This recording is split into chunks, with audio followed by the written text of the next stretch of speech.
Good afternoon, everybody, and welcome to the Skills2Compete Massachusetts Gubernatorial Forum, Investing in Jobs and Opportunity. I'm Peter Howe from New England Cable News. I'll be moderating and helping out today.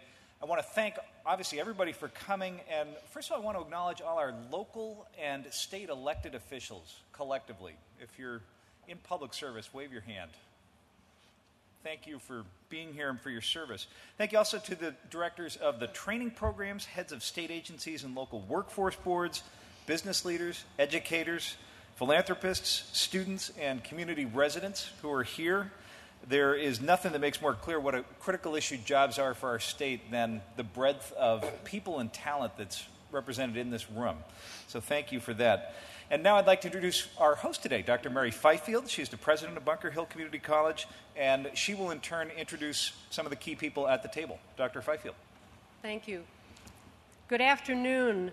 On behalf of our trustees, our faculty, our staff, and more than 12,000 students who come from here and some 96 different countries around the world, it's my pleasure to welcome you to our college.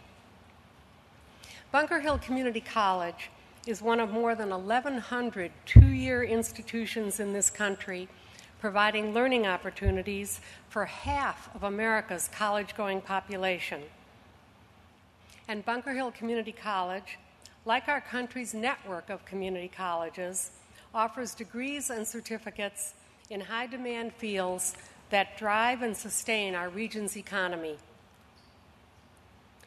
You're here this afternoon in our new Health and Wellness Center, a 48,000 square foot green building that is expected to receive LEED's Gold certification. When you entered the building, the fitness center and this half of the gym probably caught your attention first. Less obvious are the classrooms and the laboratories that house our nurse education and health profession programs. This is literally where hundreds of students earn degrees in nursing, medical imaging, and respiratory therapy, as well as other specializations. All these programs provide skilled workers who staff our local hospitals and health clinics, places you visit for services. I can't think of a more appropriate place for today's discussion than a community college, our community college. Thank you.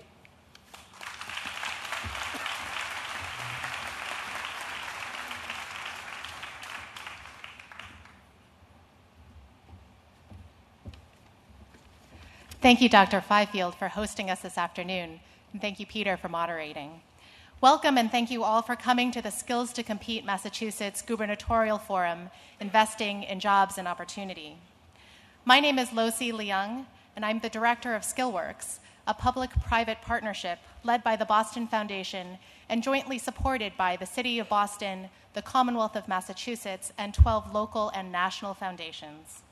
SkillWorks' goals are to help workers gain the skills that move them toward economic self-sufficiency and to help businesses find and retain the skilled workforce that they need to be competitive.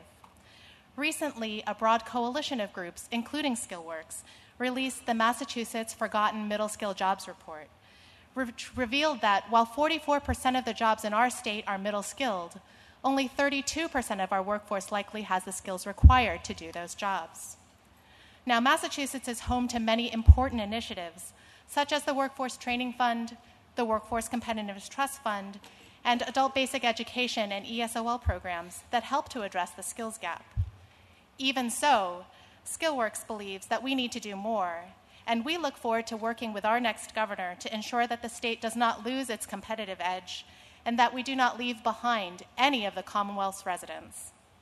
And that is why SkillWorks, the Workforce Solutions Group, the National Skills Coalition, the Himes Foundation, and the State Street Corporation have organized this forum today. Please take this opportunity to listen and learn, and then take your knowledge to the polls in November. Thank you to the candidates, the journalists, the moderator, and the speakers for taking the time to be here today. And thank you all for coming this afternoon.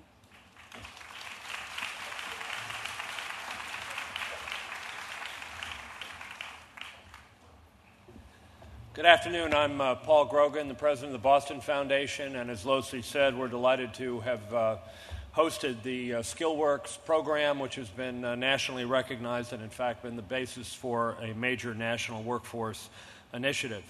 I think you can argue that this may be the most important subject of this campaign, because in this region of the country, we live by our wits. Literally, our talent, our smarts, is all that we have going, but it has served us very well, allowing this part of the country to reinvent the economy over and over again.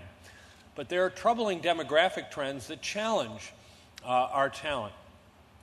We have a declining birth rate, an aging population, outmigration of talented young people, and significant populations in our inner cities among immigrants recently arrived in this country that are not participating in the American dream, in the economic mainstream, and there is no clear path for them.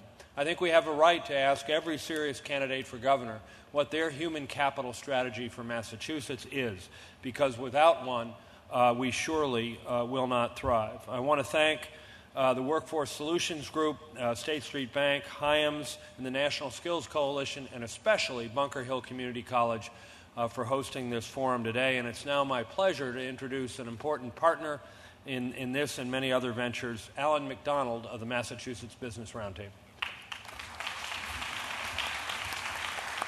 Thank you, Paul. Thank you very much. My name is Alan Macdonald. I'm Executive Director with the Massachusetts Business Roundtable and a representative and a participant of the Workforce Solutions Group, a coalition of employers, unions, workforce training professionals, interfaith organizations, a group which has advocated for funding for good training programs, some $50 million worth over the last 5 years of new money from both public and private matching, which goes to successful workforce training programs.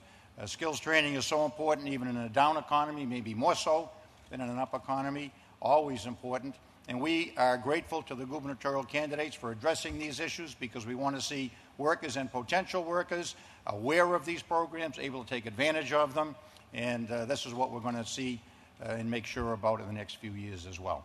So thank you, one and all. Peter, thank you for hosting too. Excellent. Thank you, Dr. Fifield, Loh-Sze, Paul, Alan. And while our questioners are coming up to take their places, I'll just give a quick run-through of our format today. This is not exactly a conventional debate. Each of the four candidates will appear individually, make a 2-minute opening statement, and then take questions from our superb panel, which I will introduce in a moment. By the way, we got about 100 questions from you collectively in the course of your registration. Many of those questions were very helpful in shaping what we will be asking the four candidates today.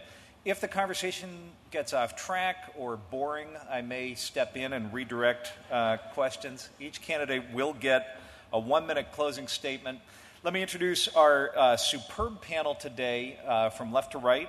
Kurt Nickish from WBUR-FM, and Shirley Leung, business editor of the Boston Globe. George Donnelly, editor of the Boston Business Journal. Thank you for being here.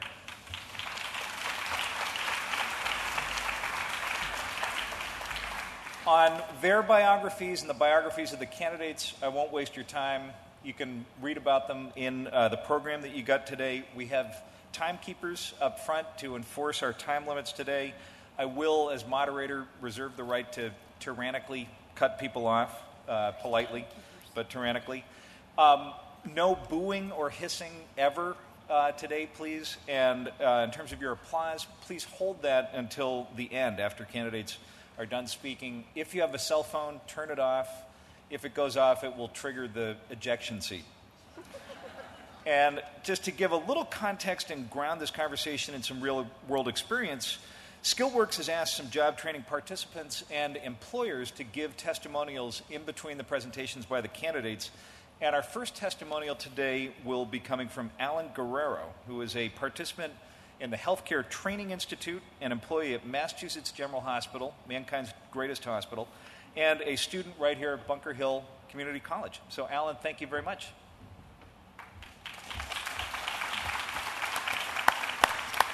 Good afternoon. Thank you for having me here to speak today. I'm a Bunker Hill Community College student who works at Massachusetts General Hospital. I'm also a participant in the Healthcare Training Institute, a SkillWorks funded program. my goal is to become a medical coder. I currently work 20 hours a week at Mass General Hospital as an office assistant.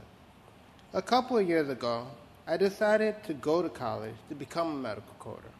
However, I needed to brush up on my math skills first.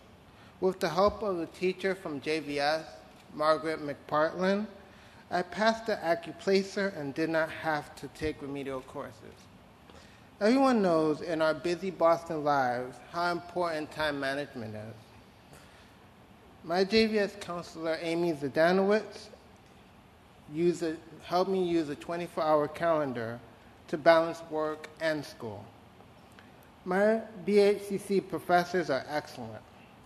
Last semester, my computer professor was teaching me how to use Office 2007 with a program called My IT Lab, a web-based program that reinforced our learning anytime, anywhere.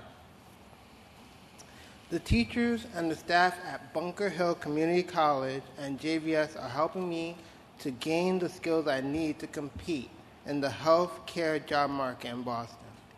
In fact, I have completed all of my courses for the first semester at BHCC with A's.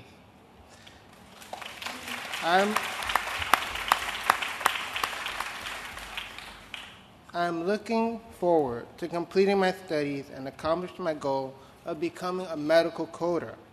I hope the next governor will continue to support programs like these so that more people can follow in my footsteps and achieve their dreams.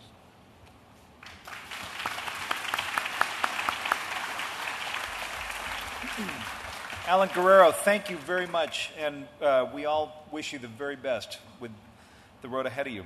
I'd like to introduce now Charlie Baker, the Republican nominee for governor. He will be coming up, and come